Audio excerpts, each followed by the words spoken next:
Hi everyone, I'm back again. Woo!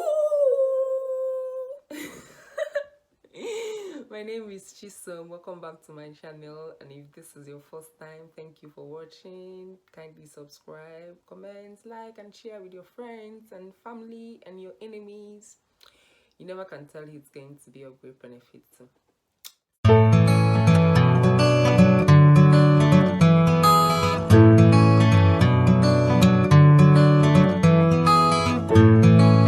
So today I'm going to talk about my dealings with asthma, how it started, how I coped with it, how I overcame it, all this information. I'm going to give it to you the way it is. So back then growing up, I wouldn't say they gave birth to me with asthma. No, they did not. I did not have asthma growing up, like when I was a kid and all. But when I got to secondary school, I noticed that back then I was always sick from that one cold or the other. If it's not catarrh, it's cough. Like it's just the whole smeh thing. Everything is just one thing or the other. But it's just cold related kind of illness, pneumonia, and back then we had a family doctor that was always treating, like anytime I come back from school that I wasn't feeling good that was always treating me of whatever I came with. But there was this thing that was consistent, which I realized later when I had grown up. He was always treating me back then with asthma medication. And the truth of the matter is that during that time I wasn't even asthmatic. Now that I'm old enough and I could think about it, I wasn't asthmatic. I was just having normal flu every other person had. But the doctor then was treating me with asthma medication. So things were not getting better. Gradually I started having the wheezing, from the wheezing to the chest tightening. Once in a while those kind of things will come up. And back then in secondary school, if you went to boarding school, if you're in Nigeria and you went to boarding school, you understand that in secondary school, people are always looking for ways to survive. So it's either you're claiming you're having one sickness or the other, just so you avoid the sedere that comes with boarding school, cutting grass, kneeling down, doing this, getting beatings and everything. All those serere. So back then in school, it was easier for you to say, please, I have chest pain. Please, I'm not feeling fine. Please, I have asthma. Please, I have bronchitis. People just have different sicknesses they were claiming then. But for me, I was claiming the asthma go as I've started treatment. But then I wasn't using inhaler. I wasn't even using any inhaler. I was just taking the asthma medication, the Ventolin tablets that the doctor had given me then. Because I remember one time when the doctor treated me and it wasn't going, and then we went to another hospital and they found out I had pneumonia. But then the doctor was treating me with asthma medication. So I'd gotten used to taking those Ventolin tablets that I did not even know that I wasn't supposed to be taking for pneumonia. But then I was taking it. Like I said, story of my life and dealings with doctors. Just let's not even go to that area because it's only God that is going to save us in this world. So after then, I gradually started, drifting towards using inhaler because I now started having the main asthma attacks, the wheezing and tightening of chest and not being able to breathe. And like I said, in secondary school, it was easier for us to just throw away all those lies and and just keep moving. But I wasn't using the inhalers, but I was always hoping, anticipating to get my own inhaler because, well, you have your own inhaler, you can always flag it. See, I'm asthmatic, don't joke with me, I'm asthmatic. You have the inhaler thing and you're just going your way. And I remember then I had a friend, a classmate then, that was really, really asthmatic. Like her own asthma was on a high level and she was always carrying the blue asthma inhaler everywhere she goes. And people, for us, it was fashion for you to have the asthma inhaler. Well, it's the main thing. is the main thing. So me, I was anticipated, instead of me taking all this medication, they should give me asthma inhaler and let me be carrying my own inhaler and be avoiding all those punishment and all that. See, the things that we wish for in this life, we need to be very careful. Oh. That's why, I know I'm drifting from what I'm supposed to say, but this is why we should always pray that our desires align with God's desire for us, truthfully. Because back then I was always wishing to get the asthma inhaler, to have my asthma inhaler, so that I won't even be going through all those troubles. Everybody will just know that me, I'm asthmatic. Well, it did not turn out well though. I got my asthma inhaler. Asthma attack started becoming serious, and it wasn't even getting better.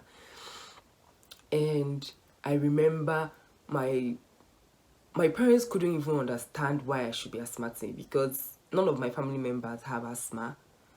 And like, you know, if any of them had asthma, it would have been better to even understand, but none of them had asthma, and it wasn't something that they were familiar with. So it was something that they had to, the more I was growing with it, the more they were trying to blend in knowing the things to do for me. Someone like my mom was always getting as much information as she needed, as I needed, so that I can be better and all that. Because those times that you get this asthma attack, it was just a very horrible moment, you know, both for the person that is suffering and then for the people around. It was really a horrible moment. It wasn't even fun at all. And after then, that was how I started using asthma inhaler, the Ventolin inhaler. Gradually, I left secondary school and I realized that, man, this is not the life I want to live. I don't want to live the rest of my life being asthmatic. And that was when I now started hearing stories about people that have died of asthma and all that. And I was like, geez, so finally, asthma is going to kill me. This thing was not easy for me. It was scary. That was when it now started becoming traumatic for me, because I couldn't even tell people anymore that I was asthmatic, and I did not know how people were going to take it, because then I started meeting people and getting people's view. Like, you know, I've left the 4 walls of secondary school that it was normal to accept those things, and now I was in the wider place now where I can be able to hear people's opinion on things like this, and I know that these are things that they think about it.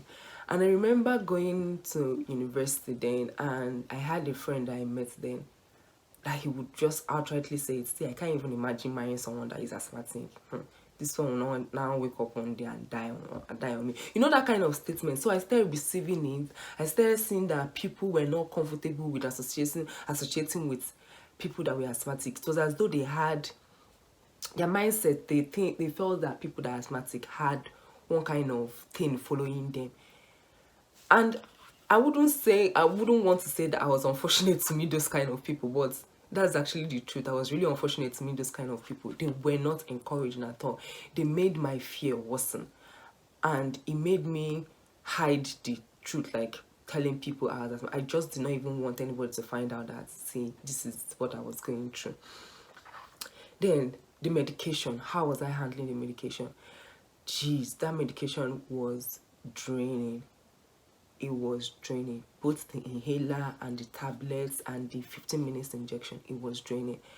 I don't know if it's my body. I don't know if every other asthmatic patient reacted to it like that, but it was really draining. The more you take it, the more weaker. Like, I became weaker. The fatigue was alarming. The wheezing will stop, the inability to breathe and all that will stop, everything becomes normal. But I would be so tired to my bones. I would be finding it hard to move, to walk around. I would be losing strength. I wasn't losing breath anymore, but I was losing strength. I couldn't move. And these are things that I was going through back then. Every time I have an asthma attack, the asthma attack stops with the inhaler, and then the weakness starts. It was just a cycle. It was draining. And I know then people were always asking me, why are you always having kata? Jisom, every time you're always having kata, every time you're blowing nose, every time you're scratching nose and all that. But it's not my fault, though. These people don't understand that this girl is not this girl's fault, though. I was always having catarrh, itchiness of the throat and all that. There was this sound that I used to make then, and all. And gradually, I started accepting my fate that I'm asthmatic, Chisholm. There's nothing we can do about it. Just very few people that I was open to tell that, see, I have asthma attack, and it's not an easy one for me. And I had a lot of things that were triggers, though. Dust was a trigger, so because of it, I'm not able to sweep where it's dusty, or stay in a place that is dusty. But apparently, Nigeria, we have a lot of dusty area that we can't seem to avoid. If it's not in your school, it's in your place of work, it's on the road. Especially Harmattan season. Harmattan season is always horrible. There's dust everywhere. So the high rates, there's high chances of one having an asthma attack during Harmattan season in Nigeria. Because it's not just about the cold. Then cold too can be a trigger for me. And when I sweat too much, so I noticed I hardly sweat, but then when I begin to sweat too much, I tend to have asthma attack. I don't know the chemical behind that one, but it's something I noticed too. And I also noticed I react to peeling walls, staying in an environment where the walls are peeling, or the walls, water is soaking into the walls, that smell that comes out of it is a trigger for me. And another thing I also noticed is some food, I actually react to it. Food like mushrooms, spring onions. Spring onions, it took me time to actually know that those were things that caused me to have asthma attack. So these are things that you gradually start noticing and all. And what was my worst experience? Jeez, I've had a lot of worst experience. I remember meeting one girl then in university that she was asthmatic, and then one day I heard she died from an asthma attack, and I was like, oh my god, that thing can keep me awake all night. The thought of it, the thought of this is my fate, that one day I'm going to die from this attack. That was part of my worst experience, and was my worst fear too, that one day this thing is going to kill me. And I remember one time that I almost gave up. Like, I was tired of the whole thing. Truthfully, I was already tired. I'd given up. I had this horrible asthma attack one time. I remember my mom was to travel, and I had to see her off to the park or something, and then I was coming back, and it rained heavily that day, so the rain fell on me very well. By the time I got home, I started having an asthma attack, and it was horrible. I was rushed to the hospital, and then I was on oxygen. That was my first time taking oxygen, and it was just so annoying. And on top of that, after I finished taking the oxygen, and a few months later, I started having an issue with my teeth. I think it was kind of a reaction or something. My teeth was bleeding, and some part of it, like, it was just messing up with my whole mouth and all. And it's like I was going from one complication to another complication. I sort out this one, another one start, I sort out this one. I'm struggling with dealing with the effects of the medication I'm on, and it's just a cycle that I wasn't getting comfortable with. Do you understand? And do you think the medical system or environment contributed to your recovery or illness? Yeah, because I think the family doctor we were using back then also contributed to me having asthma. If in my head, that's what I'm thinking. Because I'm like, all those times he was treating me with asthma medication that I did not have asthma. I feel like if he had treated me with the right thing, things wouldn't have turned out the way it turned out. That's just my thoughts though. So